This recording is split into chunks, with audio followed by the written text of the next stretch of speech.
అత్తయ్య, మన సందడిలో మనం ఉండిపోయి ఒక విషయం గమనించలేదు. ఏంటది? కూతురికి ముక్కు పుడక పెట్టింది.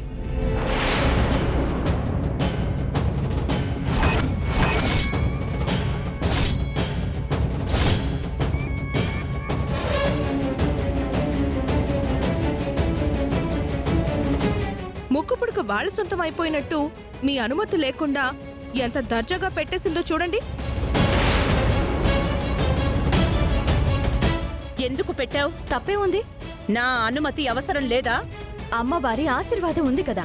అది మా వంశానికి సంబంధించింది. మేము కూడా ఆ వంశంకు సంబంధించిన వాళ్ళమే. నీకు బాగా పొగరు పట్టింది. మీ ఆలోచనలకి బాగా మలినం పట్టింది. ఏంటి మా అమ్మకి ఎదురు సమాధానం ఇస్తున్నావు? పోనీ పక్కకొచ్చి ఇవ్వనా? ఏంటిదే హాస్యమా? కాదు, రౌద్రం. అవని నిన్ను. ఆగన్నయ్య, ఏంటి నీ ప్రాబ్లం? కళ్ళారా చూస్తున్నావు కదరా, ఏమి ఎరగని వాళ్ళ అలా అడుగుతున్నావేంటి? అంతా చూస్తున్నాను కాబట్టే ఇప్పుడు మీకు వచ్చిన సమస్య ఏంటి అని అడుగుతున్నాను. అందుకే నేను ముక్కు పుడకను పెట్టుకోననే అన్నానమ్మా. అమ్మవారి దగ్గర పెట్టేసి వస్తానుండు. అవసరం లేదమ్మా. నేను నిర్ణయం తీసుకున్న తర్వాతే నీకు ముక్కు పుడక పెట్టడం జరిగింది. ఇప్పుడు నువ్వు తీసేసి అందరి ముందు నన్ను అవమానించుకో. అంటే నాకు అవమానం జరిగినా పర్వాలేదన్నమాట. ఇస్తున్న గౌరవాన్ని మీరు ఎక్కడ నిలబెట్టుకుంటున్నారు? అలా నిలబెట్టుకున్న వారి అయితే కొడుకు కోసం జరిగే యాగానికి మీరు వచ్చుండేవారు. వీళ్ళు గుడి దగ్గరికి రాకపోవడమే మంచిదని నేను చెప్పాను కదమ్మా.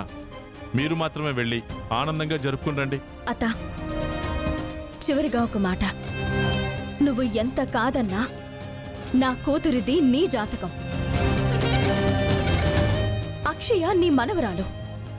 ముక్కు పుడకను ధరించే అర్హత అక్షయకి మాత్రమే ఉంది. మనవరాలని నువ్వు 1,00,000 సార్లు చెప్పినా నేను ఒప్పుకోను. ఇది మా రక్తం కాదు, మా వంశంలోకి రాదు. ఆకలేస్తుంది అత్తయ్య గారు అంటే రోకలి మింగవే కోడలా అందంట. మీ మాటలు అలా ఉన్నాయి. మనవరాలు కాదని మీరంటే అయిపోతుందా? ఈ విషయంలో నువ్వు తలదూర్చకు బావా. వ్యవహారం చాలా దూరం వెళ్ళిపోతుంది. పాపని కూడా చూడకుండా ఏం చేస్తానో నాకే తెలీదు. ఆహా, ఏడ్చావులే ఎరి సచ్చినోడా. నన్ను తిట్టాలని ఏం చేస్తావేంటి? బుద్ధి లేకుండా నువ్వు కూడా ఈయనతో పాటు మురుగుతావేంట్రా? ముక్కు పడకతో బయలుదేరుతున్నారు కదా, ఇంకా ఇక్కడ ఎందుకు వెయిటింగ్? బయలుదేరండి. నువ్వు బుక్కు పుడక పెట్టిన ప్రతిసారి ఏదో ఒక గొడవ జరిగింది. ఇప్పుడు కూడా గుడికి వెళ్తున్నారు. అక్కడ అలాంటి డిస్టర్బెన్స్ ఏదో ఒకటి జరగకుండా ఉండదు. వెళ్ళండి వెళ్ళండి. నువ్వు పిచ్చి పిచ్చి మాటలు మాట్లాడుకో. మంచి కార్యం జరిపించడం కోసం బయలుదేరా. మాకు అటువంటి ఇబ్బందులేమీ రావు. అమ్మవారి ఆశస్సులు మాకెప్పుడూ ఉంటాయి. అవని, ఇంకొదిలే. అతని మాటలను పట్టించుకోవద్దు. ఇక బయలుదేరదామా? రామ్మా.